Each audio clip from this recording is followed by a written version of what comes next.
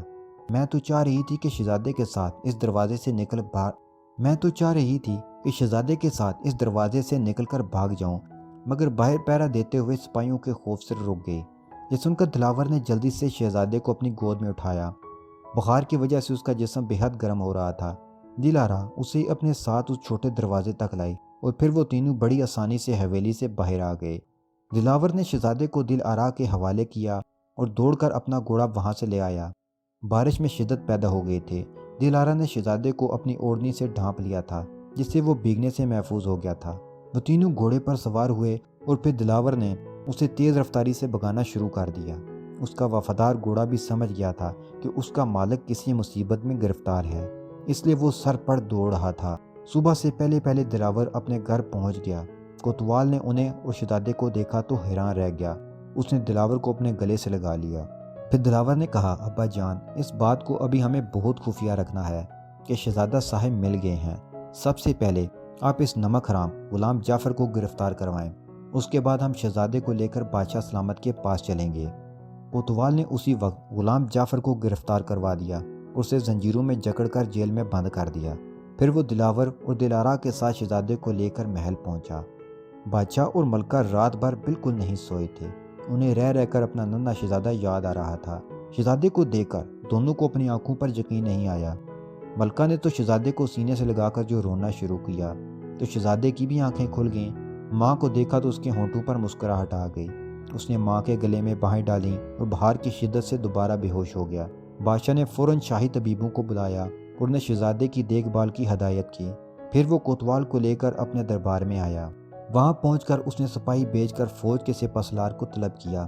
سپہ سالار آ گیا تو بادشاہ نے اسے حکم دیا کہ وہ اسی وقت اپنی فوج لے کر اس مکار بادشاہ کے ملک کی طرف پیش قدمی کرے اور اسے ہر حال میں گرفتار کر کے اس کے سامنے پیش کرے۔ سپہ سالار اسی وقت اپنی فوج کو لے کر اس مہم پر روانہ ہو گیا۔ اب بادشاہ دلاور کی طرف متوجہ ہوا، اس کو گلے سے لگایا اور رندی ہوئی آواز میں بولا، تمہارا یہ احسان ہم پر ایک قرض ہے، ہم ہمیشہ تمہارے مقروض رہیں گے۔ ملکہ بھی دلاور کو تحسینہ میں نظروں سے دیکھ رہی تھی۔ دلاور نے ہاتھ باندھ کر بادشاہ سے کہا، جہاں پناہ، یہ سن کر مجھے بے حد شرمندگی ہو رہی ہے۔ یہ میرا فرض تھا۔ میں بھی اس ملک کا ایک ادنا سا سپاہی ہوں۔ خدا کا شکر ہے کہ میں اپنے مقصد میں کامیاب ہوا۔ پھر اس نے اس واقعہ کی تفصیل بتاتے ہوئے کہا، ان لوگوں نے محل کے ایک غلام جعفر کو دولت کے بل پر خرید لیا تھا۔ اب وہ غلام جیل میں ہے۔ اس نے شہزادے کے اغوا میں ان کی مدد کی تھی۔ دلارا کو وہ اپنے ساتھ اس لیے لے گئے تھے کہ اس غدار غلام نے انہیں یہ بتا دیا تھا کہ شہزادے صاحب اس کنیز سے بہت مانوس ہیں اور اس کے ساتھ بہت خوش رہتے ہیں، اس لیے وہ دلارا کو بھی زبردستی اغوا کر کے اپنے ساتھ لے گئے تھے تاکہ شہزادے صاحب انہیں زیادہ تنگ نہ کریں۔ ایک بات سمجھ میں نہیں آئی، مکار بادشاہ نے شہزادے کو اپنے محل میں کیوں نہیں رکھا؟ اتنی دور ایک دیہات کی حویلی میں رکھنے کی کیا ضرورت تھی؟ اس بادشاہ کو یہ ڈر ہوگا کہ اگر شہزادے کو اپنے محل میں رکھا تو آپ فوج کشی کر کے اسے آزاد کروا لیں گے۔ شہزادے صاحب کو حویلی میں رکھنے کی وجہ اس کا یہی خوف ہو سکتا ہے۔ 2 روز بعد بادشاہ کا بہادر سپہ سالار اس مکار بادشاہ کو گرفتار کر کے لے آیا۔ اس کے چہرے پر ہوائیاں اڑ رہی تھیں اور آنکھوں سے آنسو بہہ رہے تھے۔ اس کی حالت دیکھ کر بادشاہ نے کہا، بہت شرم کی بات ہے کہ جنگ جیتنے کے لیے بچوں کو ڈال بنایا جائے۔ تم ایک وزیر تھے، تم نے اپنے بادشاہ سے غداری کر کے اسے قید کر دیا۔ ہم اس بے قصور بادشاہ کو رہائی دلا کر دوبارہ سے بادشاہ بنائیں گے اور جنگ میں حاصل کیا ہوا سارا علاقہ بھی اسے واپس کر دیں گے۔ ہم نے یہ فیصلہ بھی کیا ہے کہ تمہیں اس کے حوالے کر دیں گے، وہ تمہارے ساتھ جو سلوک بھی کرے اس کی مرضی۔ اس بے ایمان اور مکار وزیر نے جب بادشاہ کی یہ بات سنی تو غش کھا کر گر پڑا اور سپاہی اسے اٹھا کر لے گئے۔ بادشاہ نے دلاور کو بہت سا انعام و اکرام دیا اور آئندہ محل کی حفاظت کے لیے اس کو نگران مقرر کر دیا۔ دلاور کے ماں باپ اس کی عقل مندی اور بہادری سے بہت خوش تھے، جس کے نتیجے میں وہ ایک بڑے منصب پر فائز ہو گیا تھا۔